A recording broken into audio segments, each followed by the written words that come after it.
নমস্কার বন্ধুরা, চলে এলাম আবার একটা নতুন কাজের ভিডিও নিয়ে আপনাদের সামনে। আপনারা দেখছেন অমৃতা উড ওয়ার্কিং, আর আমি আছি আপনাদের বন্ধু অমিত। আগের ভিডিওতে আমরা দেখিয়েছি আপনাদের একটি জানলার পাল্লা ফিটিং করতে গেলে কোন কবজা, কোন স্ক্রু বা কিভাবে সেগুলো ফিটিং করা হয়ে থাকে পাল্লার মধ্যে। এই ভিডিওতে আমরা দেখব যে পাল্লাতে কিভাবে কাঁচ ফিটিং করা হয়ে থাকে এবং সেগুলো ফিটিং করতে গেলে কি কি আমাদের জিনিসের প্রয়োজন হয়ে থাকে বা সেগুলো কিভাবে পাল্লার সঙ্গে ফিটিং করা হয়ে থাকে। তো চলুন বেশি না বকে সরাসরি ভিডিওতে চলে যাওয়া যাক। তো বন্ধুরা, আমরা পাল্লাটিতে কাঁচ ফিটিং এর জন্য ব্যবহার করছি সম্পূর্ণ একটি কাঠের তৈরি বিট। আপনারা হার্ডওয়্যারসের দোকানে গিয়ে বলবেন 300 ঢাল বিট, বললে আপনারা হার্ডওয়্যারসের দোকান থেকে এটি পেয়ে যাবেন বা যেখান থেকে কাঁচ কিনেন। তো সেটিকে চলুন আমরা কিভাবে ফিট করছি আপনারা দেখে নিন। তো গ্লাস ফিটিং এর জন্য আমরা প্রথমে গ্লাসটি পাল্লার গ্যাপটিতে রেখে নেব, যেখানে গ্লাস ফিটিং এর গ্যাপ তৈরি করা হয়েছিল গ্লাস ফিটিং করার জন্য। তারপর 300 কোণা বিটটিকে আমরা 45 ডিগ্রি অ্যাঙ্গেলে সুন্দর করে ভজিয়ে নেব পাল্লার সঙ্গে।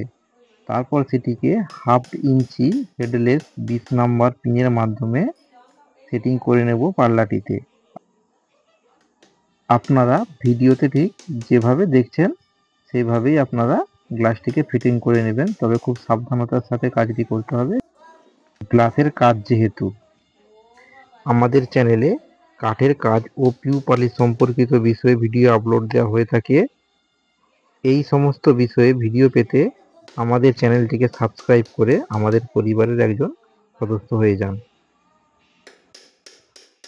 আর আপনারা কোন বিষয়ে ভিডিও দেখতে বেশি পছন্দ করেন আমাকে কমেন্টে জানান, তাহলে নেক্সট টাইম সেই ভিডিও আপনাদের জন্য আমরা নিয়ে আসব। তো বন্ধুরা, ফাইনালি আমাদের পাল্লাটিতে কাঁচ ফিটিং হয়ে গিয়েছে। তো কাঁচ ফিটিং করার পর পাল্লাটি কি সুন্দর দেখতে লাগছে আপনারা দেখুন। তো বন্ধুরা, এবার আমরা পাল্লাটিকে ফ্রেমের সঙ্গে অ্যাডজাস্ট করে নেব। তো ফ্রেমের সঙ্গে অ্যাডজাস্ট করার জন্য আমরা ফ্রেমেও কবজার একটি ঘাট কাটবো, যাতে ভবিষ্যতে পাল্লাটি ঝুলে যাওয়ার মতো সমস্যায় না পড়ে। তো চলুন দেখে নেওয়া যাক কিভাবে আমরা পাল্লাটিতে গ্রুপ করি। আমরা হাতুড়ি ও বাটুলির মাধ্যমে পাল্লাটিতে গ্রুপ করে নেব, যেমনটি আপনারা ভিডিওতে দেখছেন।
তো ফাইনালি বন্ধুরা, আমাদের ফ্রেমটিতে গ্রুপ কাটার কাজ শেষ হয়ে গিয়েছে। তো এবার আমরা পাল্লাটিকে ফ্রেমের সঙ্গে অ্যাডজাস্ট করব। চলুন দেখা যাক কিভাবে আমরা সেটিকে অ্যাডজাস্ট করছি ফ্রেমের সঙ্গে।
ফাইনালি বন্ধুরা আমাদের ফ্রেমে সব পাল্লা লাগানোর কাজ কমপ্লিট হয়ে গিয়েছে।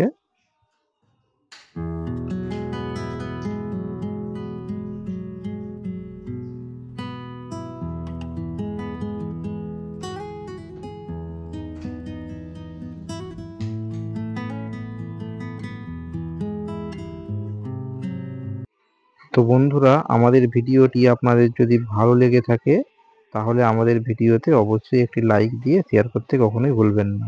ধন্যবাদ।